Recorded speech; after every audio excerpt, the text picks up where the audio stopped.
Hello everyone, welcome to my channel. In today's video, we're going to talk about one of the scenario that I recently came across. The request came from my client. The scenario is it's a more play with hierarchy levels. The expectation from the client is when he is at he want to create a new measure, right? And a new measure, call it one. So this measure should be work like a dynamic measure. What that is mean? So when we are at a calendar year level, right, he want to display the last month for that year, whatever the sales value associated to the last month for that year he want to display. In our scenario, calendar year 2024, the last month will be December 2024. Whatever the value we have it, right, this value should be mapped to the dynamic measure one, right? When he expand to the quarter level, whatever the last month for that quarter, right, what is the sales value associated to the last month for that quarter, that should display under the same measure. Okay, so now if I'm at quarter one level, let's say I'm at quarter level, right? So within this quarter level, the last month will be the March. So whatever the value that you see in the March should be displayed under the this measure for that quarter level. And when you expand to the month level, so the individual month values needs to be displayed under the new measure. That is his requirement. Now how we can achieve it, so I'll take you through it. Let's get into the details how we can achieve the.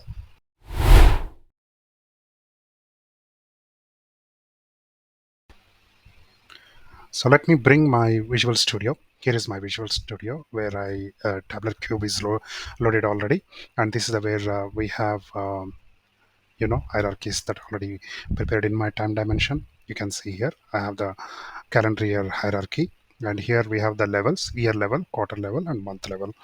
So we call it like level 1, level 2, level 3. And now let's go back to the implementation steps, how we are going to implement, right? So to implement this, we need to first introduce the totally three measure. So first one measure will be like a dynamic measure. Other measure will be helping you to fetch the last month information for that year. Then third measure will be using to fetch the last month information for that quarter. Okay, so that's about creating the three measure. First we'll create the year level measure. So in here I'm going to create the year level measure. So I'll name it like sales net USD for last child year level. Why I'm saying that last child year child value? I'm using the terminology from the MDX language, because in even MDX we have the hierarchies, and if you say last child value, whatever the user selected, let's say he selected year level, when you say last child value under the year, whatever the granularity, right, the month level granularity, so the December will be the last child value for that year. So that's the reason I'm using this terminology with reference of the MDX. Okay, please kindly note that. Now I'm going to write a formula here. So first I need to write the formula. So formula, I'm going to create one calculate measure where I'll write the expression. So the expression will be, I'm going to take the sum of sales net USD from my fact sales table, and then within that calculation I'm going to create the one calculate table, so that using that calculate table I can bring the list of the dates for that entire month, right? So what I'll do, I'll use the sum of the time intelligence function where I use the dates mtd, and here I use the transaction date is my date column. And then next part is I need to bring the I'm going to use the end of year function. This is where I'm trying to fetch the what is the uh, end of year date value from the transaction date. By default, it will fetch 31st of December will be end of year date for the transaction date. I'll close it, but I want to take only if my fact value, if I have the valid fact sales net USD, then only bring that as my end of year transaction date, right? So that's the reason I use the last non-blank value. So this non-blank value based on the sum of sales net USD. So if at all any non-blank value exists for the transaction date, then it will bring the transaction date value, and then bring the list of the dates for that particular month. So what will happen from first we'll bring the end of the year transaction date, which is 31st of December. Based on the 31st of December, it will bring entire this dates mtd function will bring entire 31 days of the December month. Then those dates will be passed to the calculate measure. So now what will happen? The calculate measure will slice the sum of sales net USD for those 31 days and aggregate the data. And it will do the aggregation of the data, then assign that value to the this measure. That's what it will happen in terms of the logic. So now I'm going to close these brackets and press enter. So now my new measure is created. Just hit the play button so that the new measure will be deployed to the cube. So now I'm going to refresh this Excel file, and then I'm going to browse that newly created measure. Here is the newly created measure. Now let me drag that measure. Now you can see here what is the December sales value. That let me see. So the December sales value is 355,124,215. That is my December sales value. Now if I roll up to year level, let's see what will happen to this measure. Now you can see here it's showing the December sales value under the new measure that we created. Okay, so now similarly we need to create one more measure, which is the quarter level, right, that I'm going to create here. So for that also I'm going to give a similar name, sales net USD last child value. This time I will say quarter. Here also I'm going to use the calculate function. Calculate. Within the calculate, I'm going to call my sum of sales net USD. Right. So then I will go to the next line. I need to create the calculate table, right? So here I will create the calculate table. And within the calculate table, first I need to pick what is the end date for that quarter. And based on the end date of the quarter, again, I will get the list of the dates for that entire month. So from the end of the date, I'll get the month information, right? For that month, I'm going to get all my list of the dates for that entire month. So to do that, so I'm going to use again my time intelligence function, which is dates mtd. And here I use the time transaction date, right? So I close this. Now here I'm going to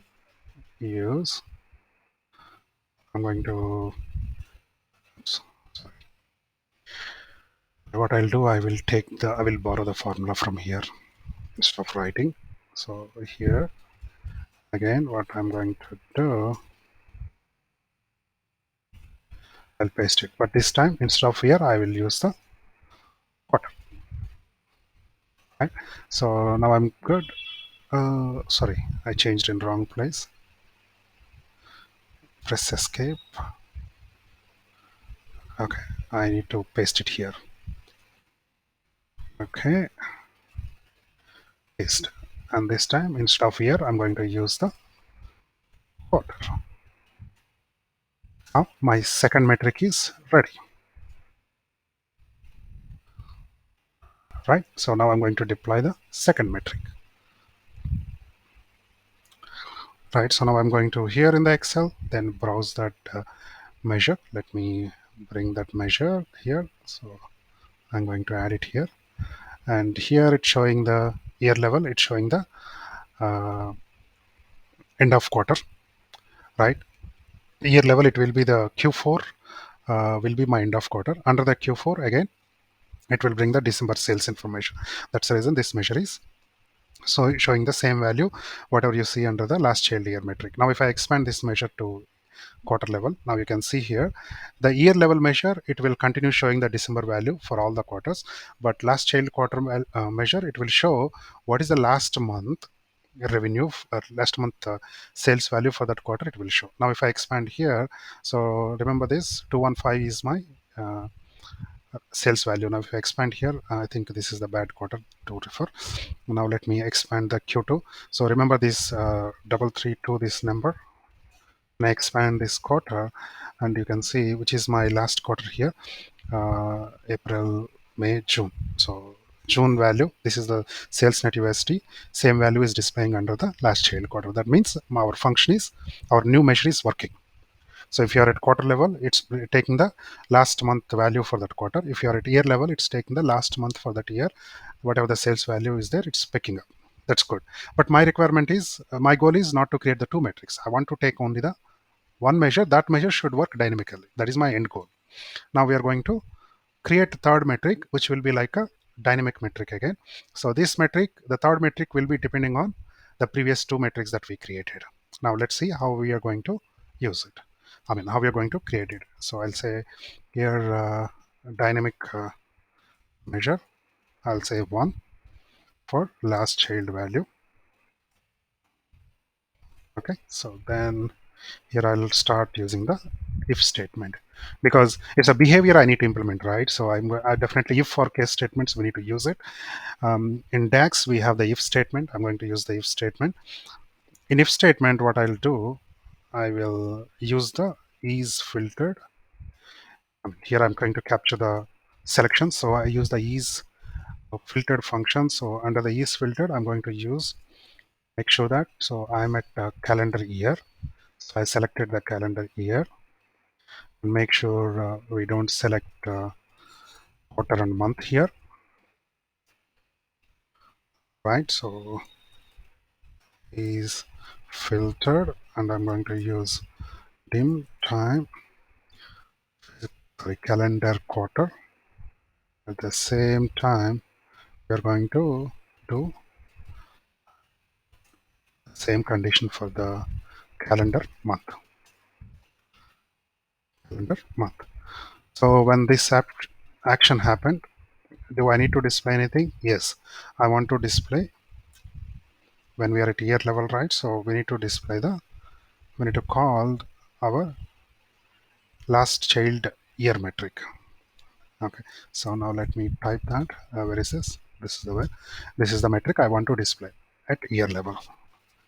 Okay, now, so I close the first condition. Now we have a true condition is satisfied. Now we need to write the false condition. Again, within the false condition, we need to handle the quarter level, right? So again, we need to write the quarter level statement. Okay, so this time what I'll do, I'll simply copy the statement from here to here. I think till here. Oops. From here to here I copy, and then I'll remove the not clause. Quarter selection is right, we are at second level, but this time I will make sure that I don't select the month. Now when I'm at quarter level, so I need to call the quarter level measure.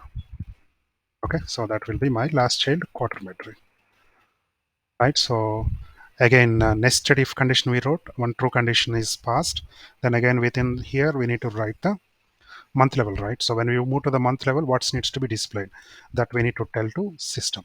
So when we are at month level, again I'm going to use is listed calendar month. When I'm at month level, simply I'll say display the sum of sales net USD. Now I need to start closing my brackets. One bracket closed here, second bracket closed here, third bracket is closed. That's it. My dynamic measure is finally created. Now let's go into deploy this dynamic measure.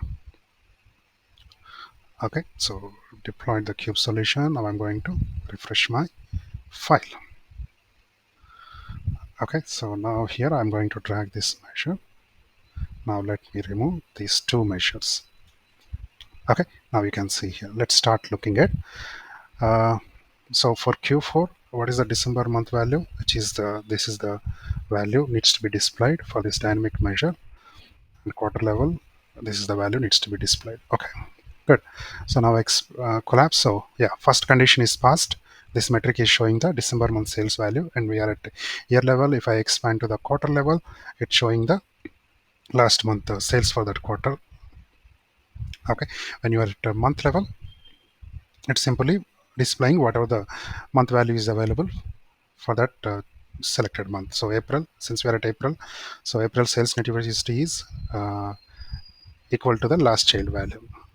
right? So this is how you can achieve and create the dynamic measure based on the hierarchy level selection. I mean, in my example, the ask is at time dimension hierarchy level, but the same scenario will work for you at like region or geography or any level. Okay, so this is about last child value, creating the dynamic measure within the tabular cube. I'll see you in the next video with a different topic. Until then, thank you.